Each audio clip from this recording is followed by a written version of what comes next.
Vous tous qui nous suivez à travers www.combattant.com. Nous saluons nos amis qui nous suivent à travers le Collet à Congo TV, à travers Congo et Lobby John Image, à travers Diaspora Joe Bourg. Eh bien voilà, je vais pouvoir recevoir les vaillants combattants. Les vaillants combattants, eux, n'habitent pas Johannesburg, ils habitent à Cape Town. Il s'agit du prophète de la nation, Esaïe Prince Pinda. Esaïe Prince Pinda, un homme vraiment voué dans ma solo ya mboka, vraiment souci na ye matin midi soir, eza mboka ezala libéré, aza capable ya se sacrifier lokola Yesu. Ninga ni makiba bomaye pour na vraiment batu bazwa lobiko ye aza capable pour na libération ya mboka asala lokola Lumumba. Je reçois à ma droite Mike Alomba, oyo ba combattant, ba pesa ye kombo Barabas ne bundeli na ye vraiment ye ba benga ye Barabas. Mike Alomba, bonjour. Bonjour, ça arrive. Et c'est mon makasi ya koyamba na gauche na ngai prophète Prince Esaú Pinda. Bonjour. Bonjour, ça arrive. Oui, moto na Nzambe vraiment sangonini ya malamu memeli biso lelo. Bon, lelo yo na plateau ya Sans Rival, toye kolobela sango ya unité na kati ya combat. Comme vous constatez que combat et banda en Afrique du Sud. Tozali poumon ya combat et puis porte d'entrée na boya bazo tapoto biso na porte d'entrée na kati mboka na biso RDC. Yango tosala ki moi tournoi na ba ville na ba base nyonso ya combat en Afrique du Sud. Nous avons aussi constaté que non vraiment ezo senga tolobela na ezo senga penza que tolobela makambo bomoko. Et puis la stratégie nini pour être tous relever donc peuple na biso na kati ya mboka pour la libération. C'est-à-dire il y a trop de tendances, il y a beaucoup de divisions, surtout au niveau de Cape Town, beaucoup alors il y a des divisions belé niveau à Djobourg, n'en parlons même pas. Effort ni no yoko sala pour batuba koma uni. Tout d'abord, c'est que je voulais dire que Ngai na fandi na Pretoria, je suis moko ya ba combattant na Pretoria, et puis ensemble avec batu ya Djobourg na Afrique du Sud mobimba, to sala pe belé na kati ya bitumba ya mboka. Maintenant, ce qui omoni na mboka ya Cape Town, tout d'abord, naturellement, Cape Town est na 4 climats, 4 saisons. Vous avez 4 saisons par jour. Donc, les mêmes jours, Malili, Moupepe, Mboule, Betipe, Mou et Bimi. Yango wana pe zo sala pe omoni pe tellement que peuple congolais a belé na kati ya Cape Town et puis ba divergence eza mingi. Na ba divergence wana ezo senga ezo permettre vraiment que combat ezala malembe tozala ko aboutir na ba objectif ya libération ya mboka na biso. Donc on a zo senga na constat na ngai na kati ya mboka Cape Town à Durban tout comme à Bloemfontein ici à Johannesburg. Biso peuple congolais na minute oyo priorité na bitumba na biso esengele zala focus ezala nde Congo ezala libération ya Congo. Soki tozala ba divergence ba jalousie ba rancune oyo ezangatina masolo ya libanda to melango te na kati ya combat. Parce que tant que nous sommes dans le combat, ils ont freiné le combat, ils ont bébisa combat, ils ont bébisa trahison dans le combat, ils ont bolom ya combat, ils ont un avantage ya Kanambe, ou azali ennemi principal ya peuple congolais. Nini et Kaboli vraiment ba combattant, ba petite division et outil ou api. Point ya liboso nga na kota neti vie privée ya bateau et koti makasi na masolo combat. Deuxième point, troisième, quatrième, cinquième, Mike Alomba kosunga biso ba nini o esali ke lelo bato baza la diviser na kati ya combat. Sans Rival, merci pour le micro. Je ne pense pas qu'il y a une certaine division dans les combats. Et ça manque certaines disciplines personnelles et puis manque d'objectivité. J'ai toujours défini un combattant ezayote, ezayete, ezandeko, moi kitoko, jus d'orange te, ezangaite, ezali un état d'esprit. Papa Mba disait, la quinoiserie, c'est un état d'esprit. C'est-à-dire, si on dit quinoiseau tambola, quinoiseau débarqué, tu n'as pas question que kino. Tu verras par sa façon de marcher, par sa façon de s'habiller, par sa façon de se comporter, c'est un quinois. C'est-à-dire que C'est comme ça que moi j'ai toujours défini les combattants. Un combattant, c'est quelqu'un qui a un état d'esprit, il y a patriotisme. Et nous devons maintenant comment définir et puis classifier. Dans le combat, nous avons combien de catégories de combattants. Le problème est que nous avons pris le devant. Tobimi Libanda, et nous avons décidé que de faire face à l'ennemi commun qui est Hippolyte Kanambe. Le mal est qu'ils ont compris certaines de nos faiblesses et que parmi nous les combattants, Bamoussous Baza facilement corruptible. Et Kanambe n'a pas peur des partis politiques. Kanambe n'a pas peur d'aucun politicien au Congo. Mais lorsque ce mouvement a commencé, c'est le seul mouvement que Kanambe avait peur, et c'est qui mouvement est combattant. Connaissant cela, il a engagé beaucoup de fonds pour nous diviser. Parce que lorsque nous sommes unis, nous sommes plus qu'une force. Et nous devons faire la part des choses. Combattant objectif naï eza nini. Notre ennemi commun, c'est la Kabylie. Ma vie personnelle n'a rien à voir avec le combat, il y a des combattants. Mais en tant qu'une figure publique, ce côté les mots comme l'obéla battu belé, aux alliés sur ma vie privée. Peut-être un micro à son rival. Personnellement, Mike Kalomba Baraba, c'est bébé qui simbi. C'est-à-dire que l'un parmi les pères fondateurs, il y a combat à Cape Town. Nous avons le Lokaba Moussou Pe Simbi. Parce que l'esprit du combat réside ici. Ba oto bedi sama baku na 4 ya combat. Avec toute humilité, Bolimbi c'est un micro à son rival. Ce n'est pas parce que comme il va combattre, il faut avoir avantage contre les Congolais. Nous nous retournons du côté du prophète de la nation, Esaïe Pinda. Il y a solo prophète de la nation, bah défier biso vraiment pas Hippolyte Kanambe makasi bino mo boyebi défi oyo oya mateli biso tina solo. Des solutions doivent venir de tout le monde. Vous savez, ceux qui ont pécidé dans un choc d'idées, jaillit la lumière. Nanga Munayope, prophète attend que l'un des leaders à combat à Pretoria. Idée nous couper ça au stade où nous sommes pour s'en sortir et pousser Hippolyte Kanambe à sortir du Congo. Idée Zanine. Merci sans rival une fois de plus pour Mutuna. Omoni na katia combat. Ndenge Ndewonanga Lobi, ça fait longtemps que combat et salé résistance. Kanambe azo banga ndenge Ndewonanga Lobi ba parti politique. Et loko eko sala que délivrance, tout comme libération en Mboka na biso, nous sommes un pays qui est sous occupation. Pour que tout comme na ko aboutir na ba projet objectif ya libération en Mboka ezo senga réveil d'esprit. Ils ont un réveil d'esprit, ils ont se prendre donc qu'on a conscience que tout d'abord le Congo, comme le président américain John F. Kennedy Alobaki en 1960, que tu n'as pas besoin de ton pays, c'est ton pays qui a besoin de toi. Donc nous sommes au moment où le Congo a besoin de ses fils et de ses filles pour la libération véritable en Mboka na biso. Donc, ezo senga tout d'abord biso awa na kati Afrique du Sud.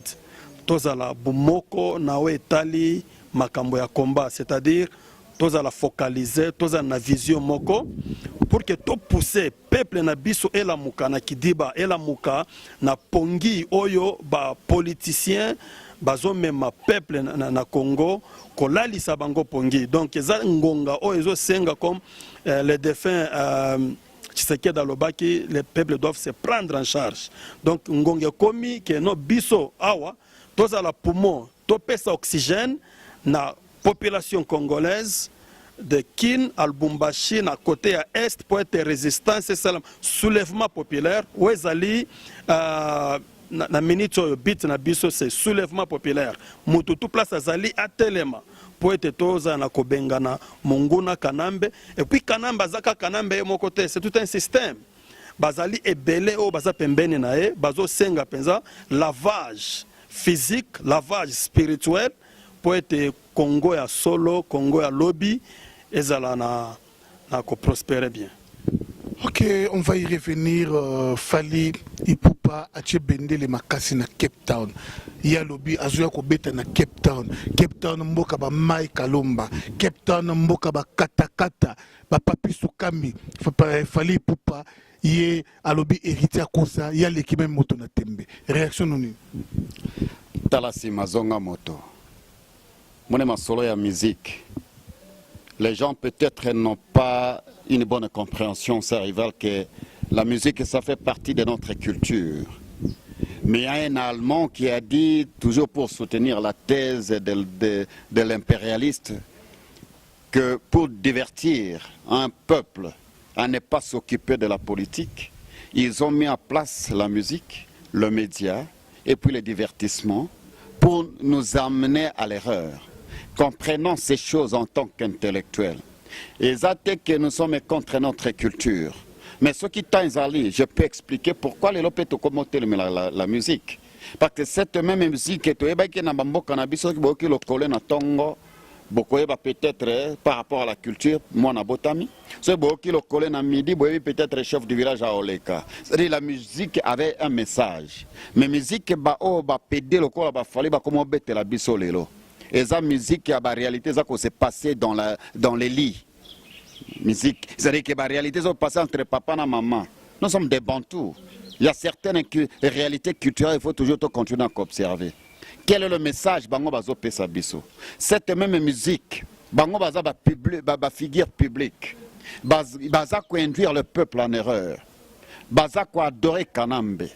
Nous avons vu le Mireille Makeba, ba jouer rôle monene pour la libération en Afrique du Sud, la apartheid au travers de la musique. Des gens comme Balak Dubé, tout le monde a battu le col à Alpha Blondie à Côte d'Ivoire, Youssou. Ce sont des gens qui combattant l'impérialisme et la dictature d'une manière ou d'une autre dans la musique. Mais nos musiciens, au lieu d'utiliser cet art pour défendre la patrie, Bango Bazako adorer un imposteur, un illettré de la personne du politique Kanambe. Bazo contribué à plus de 10 millions de Congolais à koufi na maboko ya politique Kanambe. C'est-à-dire que Kabila au pouvoir, nos musiciens ont contribué. Et ça fait mal. Le dimanche, Monseigneur Mosengo Passigna Azalaki en réunion avec tous les musiciens pour les faire voir en tant que figure publique. Rôle bakoki ko jouer. Pour na kolongola Congo na Mowumbu il y a occupation. Ah oui, c'est bien, c'est un acte très louable de la part du cardinal Mosengo. Ah ben oui, j'ai aussi vu, j'ai remarqué aussi la présence des artistes comédiens qui ont aussi pris part à cette réunion. Vraiment, ceux qui vont aussi, oh, il y a une réunion comme ça, la bien makasi. Comme vous-même vous l'avez dit, vous êtes la politique. Le collabolo baka la politique, mais pour la nini, na réunion peut perdre beaucoup de koyembe la kabila. Bino baka la politique. Pour la nini, masumu de Brenda a induire bino en erreur, beaucoup de la sisabidimbo. Pour beaucoup de kabila. Ceux qui bino la politique eh ba ko attaquer bino na ba combattant oh biso to na biso politicité mais ko yembe la kabila bo yembe la kabila wana eza ko za la politicité ko sala ka sisabidimbu wana sisabidimbu ko sala kana eza ko za la politicité. Alors vraiment prophète Isaïe un message vraiment pour na mono amuke oyo Fally Ipupa maloba ona zanango. Je voulais ajouter na oyo combattant Mike Kalomba lobi sa rival biso to fanda en Afrique du Sud. Nous avons beaucoup à prendre na o esengeli koyeba o etali makambo ya révolution. Avant na koma na lobela makambo ya Fally Ipupa, je voulais un peu parler de la musique na ba musicienne o basala ba marka histoire na kati mboka Afrique du Sud. Bakufa mais le loyo il y a des avenirs. Il y a des rues qui sont nommées donc na bakombo na bango comme Mama Mira Makeba. Ba telemela bazala ki côté ya peuple. Nazo pesa message na ba artiste na biso ya Congo. Tozata oyo tu ne peux pas dire que oza politique. C'est-à-dire oza soit côté ya munguna ou bien oza soit côté ya peuple. Na kati ya révolution na bamboka oyo révolution salama na bamboka net ba Kiba na bamboka net ba États-Unis. Et comme à niveau moko chaque silence est comme questionnable. C'est-à-dire na tango ya bitumba na tango ya occupation na Congo yo lobi ozali ya politique yo lobi yo makambo nani ya politique okota kate, c'est-à-dire omi pesi déjà position na yo na côté ya Kanambe na sengi na ba artiste ba yemba banzembo we kola musabatu parce que ceux qui le Congo eza libéré ezaka pona ba combattant ezaka pona ba les gens ordinaires te eza pona congolais nyonso azali mwana Congo mboka ya Patrice Emery Lumumba. Donc pona Fally Ipupa message eza très clair to pesa embargo na musique jusqu'à tel point que occupation na biso ya Kanambe ekozala vaincu. Ce qui occupation est sile na Congo en ce moment-là to ko revoir makambo ebele toza desi na artiste na biso jusqu'à tel point que bazo continuer ko tosa te embargo oyo ba combattant to pesa pona mboka na biso to lobi na Fally Ipupa vaut mieux oyate parce que ceux qui oye batu baza na kanda na mboka oyo na Cape Town son rival au monde makambo ya musique. Fally, ce n'est pas la première fois Batia Libaya contre les combattants. Et puis il n'est pas le seul. Nous avons héritier Watanambe, nous avons JB Mpiana.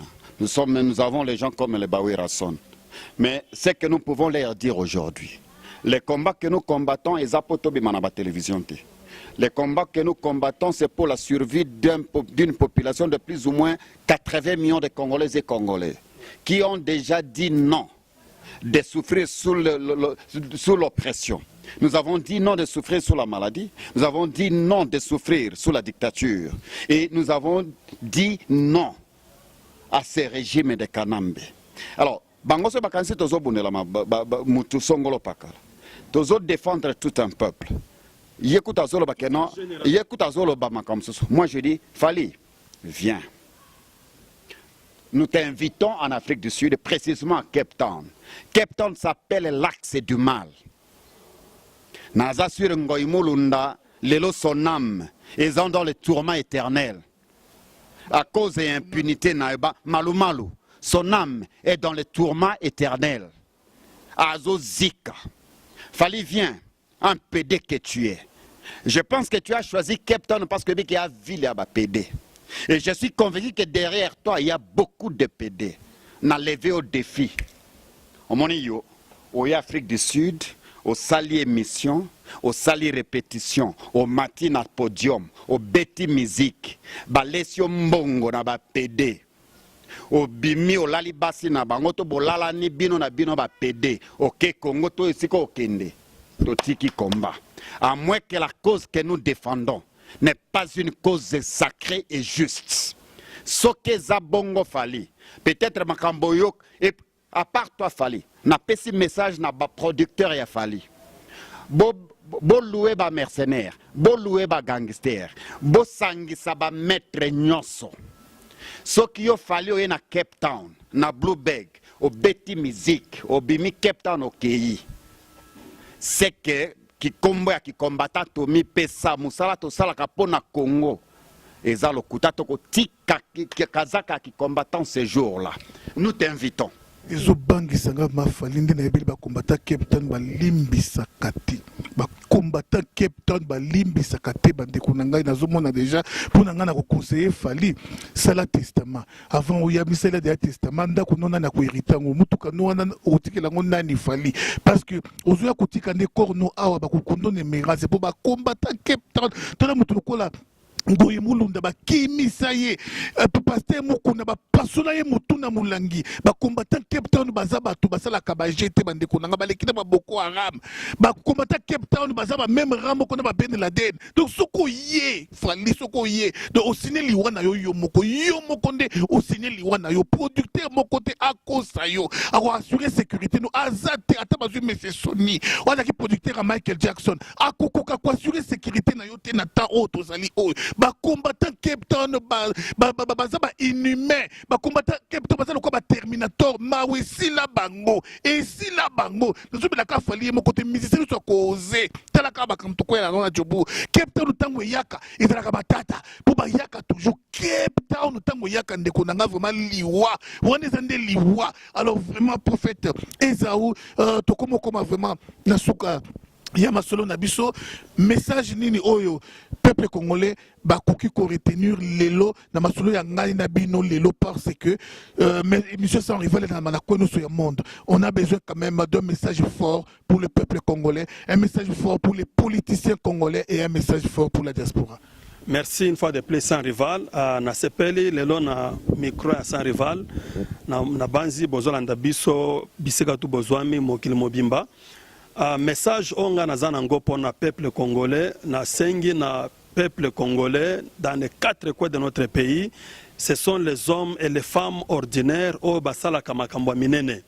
Tozo senga na peuple a bobangi tolongola bobangi na kati na mitema na biso pour être soulèvement populaire et salama.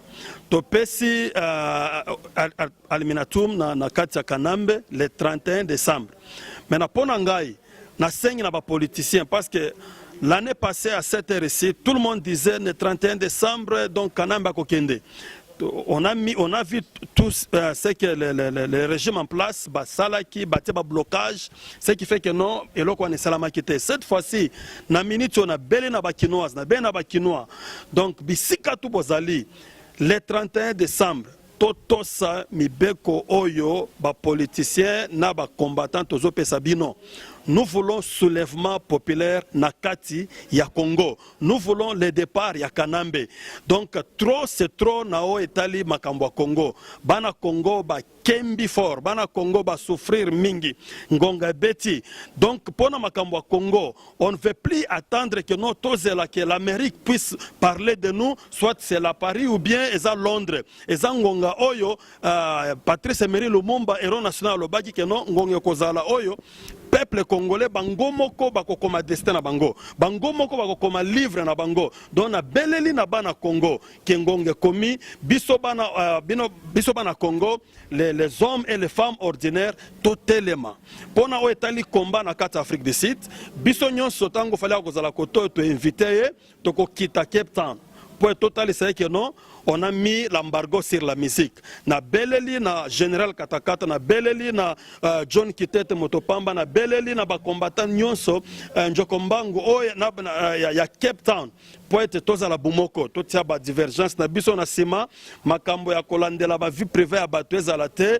Donc mutu na mutu ami pesa oyo conscience personnelle que non azobundela mboka na ngai ezate que non ceux qui ozui mbongo au trahir batu que non mbala moko vient ebongite aussi longtemps que le Congo n'est pas libéré aussi longtemps que le Congo n'est pas délivré même si yomoko ozui moi mike à Kanambe et ko sunga pete donc to pesi message na peuple congolais que non nous sommes déterminés cette fois-ci nous voulons en finir avec Joseph Kabila qui s'appelle Kanambe Hippolyte nous voulons en finir avec lui une fois pour toutes. Ingeta. On va finir avec lui une fois pour toutes. Moi, je crois que l'une des meilleures solutions en ce moment, c'est aussi se lever, chasser la peau blanche au Congo. Vous savez, Maï, Soki Robinet et Baby Awa, Pasto Vandi. Maï Keti, continue à l'opango na yo. Yo pour na yo solution zali, au timbo na mabulu. Au dévier Maï et Kendina. Écoutez, elle est nzela mususu. Maï ko le kanzela musu meza solution. Tes solutions zali kende ti place robinet zali au bongisa robinet. Et c'est la meilleure solution. D'où vient le malheur du Congo et où t'as pas na batwa pour soi mindele. Batwa pour soi mindele balingi bisote. Balingi bisote mukete. Kanda oyo peuple. Anango pour dans le 31 décembre. Batindi niki na bango soki niki aya ko distraire batu babosa na makamba le 31 décembre et comme en 2018. Mindele balingi bisote nazo bandela likambo ba mindele balingi bisote Kagame azane chef de classe Kagame azane marionnette pardon Hippolyte Kanambe azane marionnette azoto sabe posa ya mindele so balobi na yele lelo ke longwa akolongwa il n'a pas un nom à dire aux blancs il n'a pas un nom à dire aux impérialistes ou aux occidentaux lui ne dit que oui so ba yebi c'est pas longwa kolongwa na ye alors mais mindele wana nde bazali à la base ya malheur ya peuple congolais bande koto benga na mindele na mboka na biso to benga na mindele na mboka na biso na quartier yo vendu o mundele benga na ye na mboka na yo bande ko na ngai libana zakane mundele te mais poso wana kaka ya pemba koma nango akoma peka lokwa mundele bango nyonso babima na mboka na biso s'il vous plaît to benga na mindele na mboka na biso balingi biso te e ba ko bima na mboka na biso ba kozwa conscience to benga na bango lokola mibali poso mutu a résister allié pau alors vraiment et kozala malamu mingi et puis pour appeler ça mot de la fin pas bandeko point mosusu ezali point ya makambo oyo conflit entre Kofi na Ferré et déranger trop dans les réseaux sociaux. Conflit entre JB na Wera et déranger trop dans les réseaux sociaux. Mais ezali manipulation ya kanamba benga bango na réunion ati ba paquet en bongo pour pas distraire batou ba meka soulèvement populaire et ça les maté. Pour pas distraire batou ba bosse na makambo niki batou nous sur les réseaux sociaux za la kaka Ferré Fadani Kofi JB Wera distraction au bango moko ba yebi sike ba euteli alors ba zui déjà mbongo ba zui déjà mbongo tanaka confiance aux abandi kofinga na ba combattant donc mbongo azoki leki belé trop abosani na rumba akofinga na ba combattant alors point de distraction Mike Alomba mot de la fin pe ba mboto pesi nani mot de la fin nako salango na 3 étapes. Je vais dans moins de 2 minutes nous faisons une bébé louange derrière la caméra. D'accord, je vais aller rapidement. Je vais lancer un message d'unité na niveau ya combat. Kala mingi tato kakima ba nungu na ba réseaux sociaux na ba groupe ya ba WhatsApp ba groupe virtuel bato bazolo ba de n'importe quoi. Lorsque nous sommes unis, nous sommes plus qu'une force. Soki tona ba problème na kati ya ndako te bande toko résoudre yango na sima bato bayeba mabe na biso te. Naza kobenga Captain tozala bomoko Jobo Durban Pretoria ndako moko ezangaka mabe ezali te tozala together to éviter distraction kanambe va en profiter. Le deuxième message que je vais lancer toyeba ke rendez-vous ya peuple avec son destin c'est le 31 décembre. Tolanda ba message ya ba minikité, tolanda ba message ya ba américain te, libération en Congo et kouta na congolais moko. Lorsqu'un peuple garde silence devant l'oppression et la dictature, il y contribue pour son propre malheur. Bande konabiso ba congolais soki bolingi to zala moko ya batozo contre na malheur na biso to même na ba distraction que to tika kabila a continuer na maboko weso kende. Le 31 décembre nous invitons le peuple congolais to bimata 1 million de congolais. L'homme n'est pas digne de vivre s'il n'y a pas une cause noble qu'il est censé mourir pour. La seule cause la plus noble c'est la cause de la patrie. Kafali Azakoya, notre message, Fali Yaka, Toyebi que il faut que Kabila Mutazo Tchabambongo en jeu. Mais Kabila n'est pas éternel. Mobutu Kufa entouré de 7 personnes. De même, Yoke Kabila, au Kufa le Kola Samuel et Don à Libéria. Les musiciens se comporter mal. Après le départ de Kabila, nous allons revoir ma décision. Yo fallait kosuka wapi, yo wero kosuka wapi, yo jebempia na batu babwita la kanambe. Omoni poto li felo ba musicien. Mbote nanga le plus patriote et zana tous les combattants de la liberté, plus précisément na base ya Kauzi Biega, Amiral Jiminzala, John Kitete, Yabino Yangoyo, Soda Mwindu, Gelendo Fuso. Bino bana ya FCP, bino bana ya KFF, bino bandeko ya UDPS ya SID, tozarada bino na Captain MLC à Parico. Ba combattants, nous sommes une famille. Totie banini tozako bundelela. Totia à côté ba divergence personnelle. Tofulande Congo. On moni net ennemi commun à biso le 3 décembre. Et ça fallait pour pana bato obazo produire. On moni so qui a bêti conseil le 3 décembre. Fala bimi Afrique du Sud accueilli. C'est que biso nyonso basi ba pédé lokola yi. Ba loué ba gangster to pesi opportunité. Inviter tous les maîtres au bino boyebi.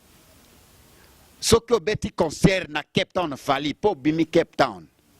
C'est que qui combattant to beta katolo ezaya pamba. Pichungweni. Message na bino yangoyo. Baï moto. Baï moto. Les dérangements de la ville, Paul Mukendi. Vraiment, merci beaucoup. Merci beaucoup. Et Selinga Passi, au PC, Mbotete, la fille la plus belle du média. Vraiment, Wanezaka en Afrique du Sud, mais partout dans le monde. Bébé Louange. Bébé Louange, on l'appelle jus d'orange. Solange Mboyo. Yom Tobenge Solange Boyo. Ngana Bengue l'identité parfaite, la cousine excellente de Dieu. Qui grâce Mbizi Moussika. Est-ce que grâce Mbizi ça zappé moi si? Qui Karim Okonzi Moussika. On a habité ce toché. Qui Noëlla Madinga. Ce bâti bango na classification. Qui Mami Lela Moussika. Et te biso to saka kande naye. Mais oui. Coup de chapeau, je sais diamant noir, je n'ai pas oublié celle qu'on appelle Média. Medina, ah oui, la plus belle d'Europe. Il y a solo Mobambote, puis mot de la fin. Vraiment, mot de la fin, ça a été ici en Afrique du Sud. na kati ya mouvement ba combattant ya NCCD eza na ba activité oyo tobongisi pona la fin de l'année. Donc de Pretoria à Johannesburg jusqu'à Cape Town. Na sengi na ba combattant nyonso tozala vraiment au même pas d'égalité na ba biso ya Congo. Donc tobi mape na ba marche tozo bongisa et puis de na pesi mbote pe encouragement na ba combattant nyonso donc de Washington na maître Gino ti na Europe pe en Afrique du Sud totelema pona mboka na biso na pesi bino mbote mingi. La patrie ou la mort, nous vaincrons. La patrie ou la mort, nous vaincrons. La solution ne viendra ni de l'Orient ni de l'Occident. Ah oui, la solution viendra de l'Éternel. Mais Nzambe wana a pessi solution na ba opposante Libération Congo a pessi solution vraiment na diaspora te, mais a pessi solution na ko bengana mundele. Faut to bengana na mindele na mboka na biso pour toute solution pour bangonde baza la base il y a malheur, il y a mboka na biso. Merci maître Donat Kissa TV, merci vraiment pasteur Salomon L'œil de l'église et na Pretoria. Merci à vous tous qui avez prêté attention à cette tronche. Encore une fois, je n'ai pas oublié celle qu'on appelle Média Medina, toujours bébé louange. On est ensemble, à la prochaine Ingeta. Merci.